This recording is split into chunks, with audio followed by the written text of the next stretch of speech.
ఎఫెసీయులకు రాసిన పత్రిక 1వ అధ్యాయము 6వ వచనంలో, ఇంగ్లీష్లో ఎఫిషియన్స్ 1:4, మనము తన ఎదుట పరిశుద్ధులమును నిర్దోషులమునై ఉండవలనని జగత్తు పునాది వేయబడక మునుపే ప్రేమ చేత ఆయన క్రీస్తులో మనలను ఏర్పరచుకొనెను.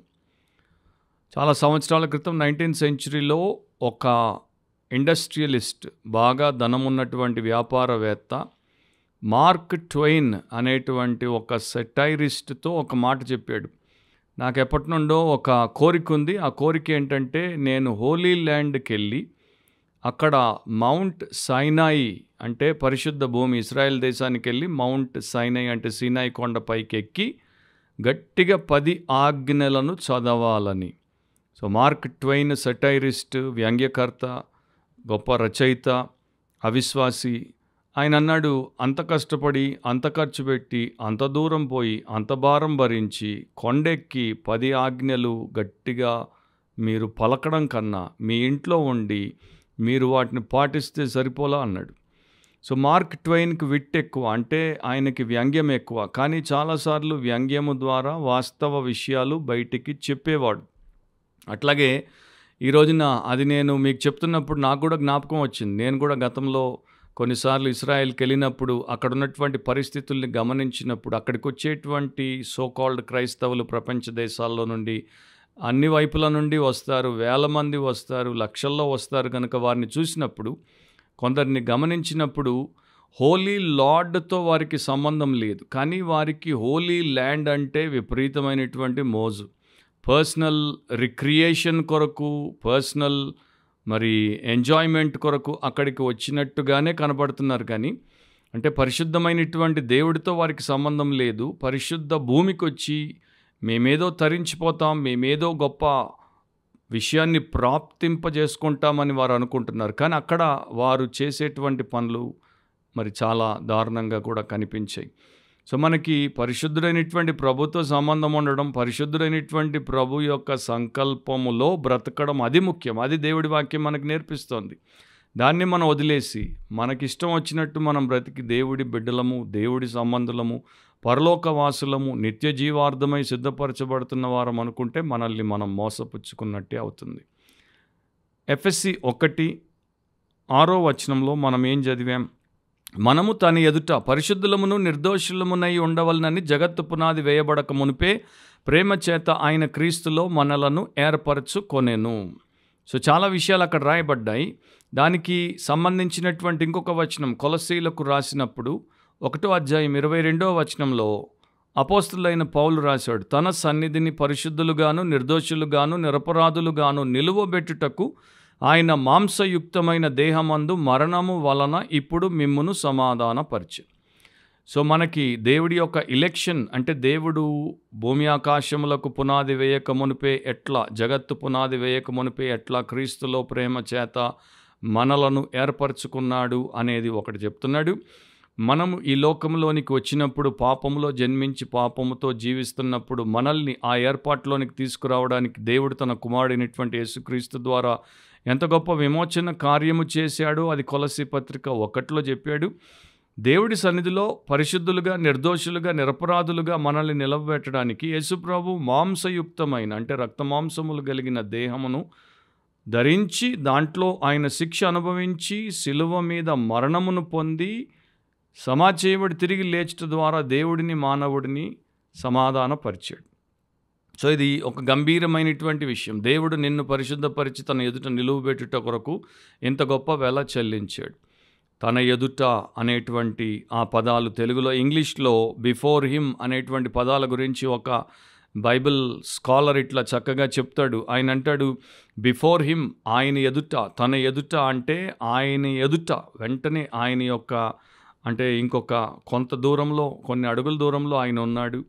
ఆయనకు అంత సమీపంగా నువ్వున్నావు, మనిషికి అంత సమీపంగా దేవుడున్నాడు అనేది ఎంతో గంభీరమైనటువంటి విషయం.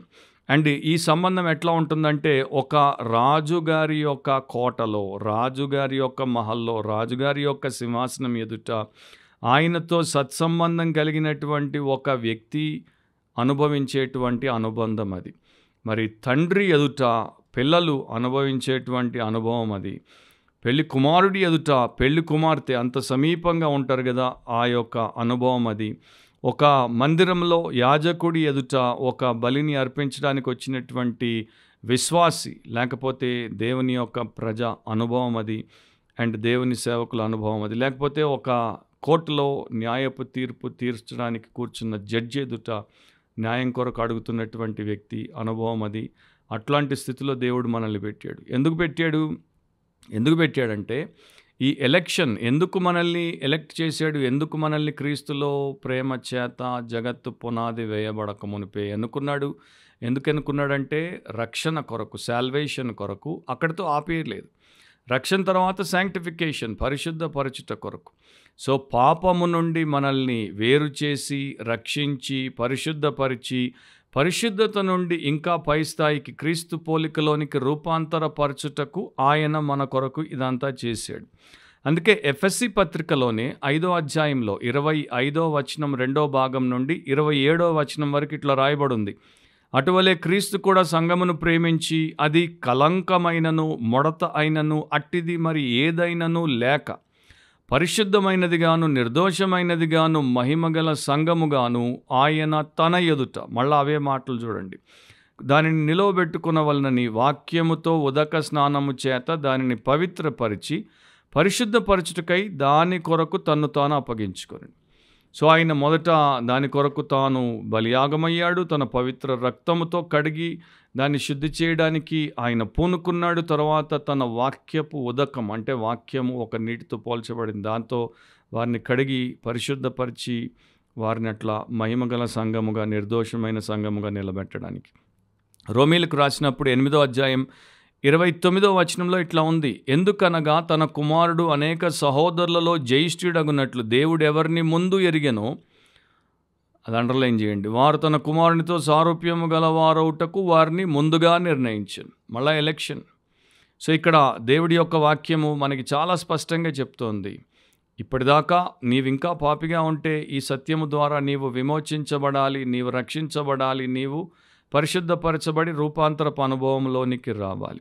నీవు ఒకవేళ రక్షించబడి నీవేదో కారణం చేత వెనక్కి జారిపోయి ఉంటే, కుక్క తన వాంటికి తిరిగినట్టు బురదగుంటలోనికి పంది మరలినట్టు నీవు అయితే, ఇది మంచి సమయం. దేవుడి సత్యం నీకు స్వాతంత్రాన్ని ఇస్తుంది, నిన్ను మరలా క్షమించి స్వచ్ఛముగా మార్చుటకు. సో ఆయన ఆశ్రయిస్తే ఆయన ఈ కార్యాన్ని జరిగిస్తాడు. కానీ చాలాసార్లు మనం వాక్యాన్ని చదువుతాం, వాక్యాన్ని వింటాం, వాక్యాన్ని గురించి పాడతాం, వాక్యాన్ని ప్రార్థనలో పలుకుతాం, వాక్యం గురించి చర్చిస్తాం, వాక్యాన్ని ప్రకటిస్తాం. కానీ వాక్యం ప్రకారం మనము దేవుడి చిత్తమును జరిగించుటకు మనల్ని మనము సంపూర్ణముగా అప్పగించుకోం. ఎప్పుడో ఏళ్ల క్రితము, 100 సంవత్సరాల క్రితము యూరోప్లో ఒక మిడీవల్ క్యాసల్ మీద, అంటే ఒక పాత కాలపు క్యాసల్, చర్చ్ మందిరపు గోడ మీద ఒక శిలాఫలకాన్ని ఇట్లా ఎవరో రాసిపెట్టారు. దాంట్లో ఈ మాటలు ప్రభు అయిన యేసు పలుకుతున్నట్టు వారు రాశారు. అండ్ దాని యొక్క అర్థము తెలుగులో ఇట్లా ఉంది, మీరు నన్ను ప్రభు అని పిలుస్తారు, కానీ మీరు నాకు విధేయత చూపరు. మీరు నన్ను వెలుగు అని పిలుస్తారు, కానీ మీరు నన్ను చూడరు. మీరు నన్ను మార్గం అని పిలుస్తారు, కానీ నా మార్గంలో మీరు నడవరు. మీరు నన్ను జీవం అని పిలుస్తారు, కానీ నన్ను మీరు బొత్తిగా కోరుకోరు. మీరు నన్ను జ్ఞాని అని పిలుస్తారు, కానీ మీరు నన్ను వెంబడించరు. మీరు నన్ను అందమైనటువంటి వాడు లేకపోతే అతి సుందరుడు అంటారు, కానీ నన్ను బొత్తిగా ప్రేమించరు. మీరు నన్ను ఐశ్వర్యవంతుడు అంటారు, కానీ నన్ను మీరు అడగరు. మీరు నన్ను నిత్యుడు అంటారు, కానీ నన్ను మీరు వెదకరు. మీరు నన్ను కృపామయుడు అంటారు, కానీ మీరు నన్ను నమ్మరు. కనుక నేను రేపు మిమ్మల్ని ఖండించి శిక్షిస్తే మీరు ఏ రకముగా కూడా తప్పు పట్టకూడదు. End of quote. అట్లా ఎవరో బాగా ఆలోచన భరితమైనటువంటి మాటలు రాశారు. సో దేవుడు పరిశుద్ధుడు, తన ప్రజలను పరిశుద్ధపరచుటకు ఆయన పరిశుద్ధమైన కార్యమును చేశాడు. ఇశ్రాయేలీయుల్లో దీన్ని మనకు చాలా స్పష్టంగా దేవుడు నేర్పిస్తాడు. ఇశ్రాయేలీయులను తమ పరిశుద్ధ స్వాస్థ్యము అని అంటాడు. సో ఇశ్రాయేలీయులకు పరిశుద్ధమైన విశ్రాంతి దినాన్ని పరిశుద్ధంగా ఆచరించుట వారికి తెలుసు. వారి యొక్క హోలీ ట్యాబర్నకల్ అంటే పరిశుద్ధ గుడారము, పరిశుద్ధ స్థలము, అతి పరిశుద్ధ స్థలము, పరిశుద్ధమైన విషయాలు, పరిశుద్ధ పాత్రలు, పరిశుద్ధ యాజకులు, పరిశుద్ధమైన బలులు, ప్రధాన యాజకుడి యొక్క మరి రొమ్ము మీద హోలీ అంటు ద లార్డ్ అంటే దేవుడికి పరిశుద్ధముగా అని పదాలు కనబడుతూ, సో ఇవంతా వారికి నిరంతరము వారి చుట్టూ ఆ యొక్క వాతావరణంలో వారి ఉండి కూడా వారు అపరిశుద్ధంగా బతికారు. అదే ప్రకారం ఈ రోజున క్రైస్తవ సంఘం పరిశుద్ధం, క్రైస్తవ బైబిల్ పరిశుద్ధం, క్రైస్తవ దేవుడు పరిశుద్ధం, పరిశుద్ధ పరిశుద్ధ పరిశుద్ధ అని క్రైస్తవ పాటలు పరిశుద్ధం, క్రైస్తవ ప్రసంగాలు పరిశుద్ధం. ఇంత పరిశుద్ధ వాతావరణంలో ఉండి కూడా పరిశుద్ధ విశ్వాసులు చాలా తక్కువగా ఉన్నారంటే వారికి దేవుడు, వాక్యము, సత్యము, సంకల్పము సరిగా అర్థమవ్వలేదు. లేక అర్థమైనా వాటిని వారు వ్యర్థమే చేయాలనుకున్నారు, దానికి అప్పగించుకోకుండా. అట్లా నీ పరిస్థితి ఉంటే నువ్వు మారు మనసు పొందాలి. ఒక పూరి గుడిసెల మధ్యలో అందరూ పేదలు ఉండేటువంటి ఆ ప్రాంతంలోనికి పూలు అమ్మేవాడు వచ్చాడు. సో ఒక చక్కని లిల్లీ పువ్వును ఆ పిల్లలు తీసుకున్నారు. దాన్ని చూసి ఒకరంటే ఒకరు ఎగబడి చూసి మురిసిపోతున్నారు. ఇంత తెల్లగా, ఇంత సాఫ్ట్గా, ఇంత అందంగా, ఇంత మంచి వాసనతో ఎంత బాగుంది అని. సో ఆ పిల్లలకు అనిపించింది, అబ్బా ఎంత శుభ్రంగా ఉంది, మన మురికి వాడలో ఇంత మంచి పువ్వును మనం చూడడం ఎంత గొప్ప అనుభవం. సో ఒక పాప కనిపించింది, నేను ఎందుకు ఇంత మురికిగా ఉన్నా, ఆ పువ్వే అంత బాగుంటే నేను మనిషిని కదా, నేను ఎందుకు ఇంత మురికిగా ఉన్నాను. ఇంటికెళ్ళి ఆ పువ్వు ద్వారా, లిల్లీ పువ్వు ద్వారా ప్రేరేపించబడి సబ్బు తీసుకొని బాగా రుద్ది స్నానం చేసింది, శుభ్రమైన బట్టలు తీసి వేసుకుంది, నలుగులను అంటే ఆ యొక్క ముడతలను అన్నిటినీ చేత్తో, ఇస్త్రీ లేదు కనుక అట్లా సరిచేసి చేసుకుంది.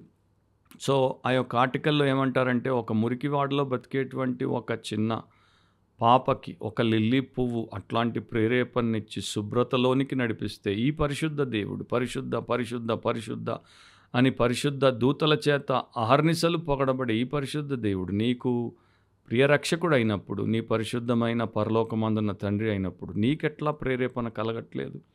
ఐదర్ నీవు రక్షణ అయినా పొందలేదు, ఆరు నీవు రక్షించబడినా ఇంకా నీవు రాక్షసిగానే ఉన్నావు కానీ, నీవు ఇంకా దేవదూతగా అంటే దయ్యంగానే ఉన్నావు కానీ దేవదూతగా, ఏంజిల్గా మారలేదు. అలాంటి స్థితి ఎవరు కలిగి ఉండకూడదు. ఆ స్థితి నుండి బయటికి తీసుకురావడానికి దేవుడు సమస్తం చేశాడు. కనుక దాన్ని గ్రహించి ఆ సంకల్పంలోనికి వచ్చి ఆయన ఎదుట మనం నిలబడినప్పుడు పరిశుద్ధులముగా, నిర్దోషులముగా, నిరపరాధులముగా ఉండుటకు దేవుడు తన కృపను అనుగ్రహించునుగాక. మీరు అట్లా ఉందురుగాక. మరోసారి మనం నీ వాక్యమే సత్యం, ఆయన వాక్యంలో మనం ఏది విన్నా అది సత్యం, అదే సత్యం, ఇంకా దానికి మించిన సత్యం మరొకటి లేదు. ఆ సత్యాన్ని మనము అంగీకరించి దాంట్లో మనల్ని మనము సమర్పణతో దేవుడికి అప్పగించుకుంటే మనకు దేవుడు గొప్ప సార్థకతనిస్తాడు. అంతవరకు ప్రభువైన యేసుక్రీస్తు యొక్క అపారమైన కృప మీ ఆత్మలకు తోడై ఉండునుగాక. ఆమేన్.